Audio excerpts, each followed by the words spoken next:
नमस्कार मित्रों। कल मैंने आपसे कहा था कि इस बात पर हम कल बात करेंगे कि आखिर ये संसार, जड़ से चेतन तक समस्त संसार कैसे भगवान का रूप है, कैसे इस संसार की प्रत्येक वस्तु में भगवान ही विद्यमान है। ये कल बात करेंगे, ऐसा मैंने कल कहा था। तो इसके लिए एक दोहा एक बार लिखा गया कि कारण मूल निमित्त द्वि विविध वस्तु आधार। संसार में जितनी भी वस्तुएं हैं, इन सभी के मूल में दो कारक होते हैं। उनके होने के पीछे दो कारक हैं। कैसे? एक मूल कारक और एक निमित्त कारक। जैसे कुर्सी का मूल कारक लकड़ी है, निमित्त कारक उसका कारपेंटर है जो उसको वो रूप दे रहा है। लकड़ी न होती तो कुर्सी न होती, कारपेंटर ने उसको वो रूप न दिया होता तो कुछ और बना होता। इसी तरह से संसार भी दो कारकों से युक्त होना चाहिए। बोले नहीं, एक ऐसा भी निर्माण होता है कि बोले जग अभिन्न कारण उभय हरि जिमि मकरी जार। मकड़ी का जाला आपने देखा ही होगा।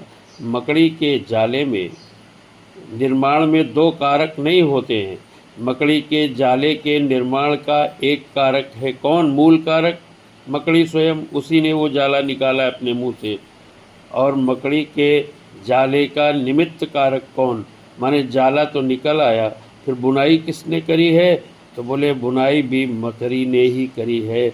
इसलिए मकड़ी के जाले की अभिन्न निमित्तोपादान कारक माने निमित्त भी कारक वही है और उपादान माने मूल कारक भी वही है। मकड़ी ही जाला अपने शरीर से प्रकट करती है और मकड़ी ही उसकी बुनाई करती है।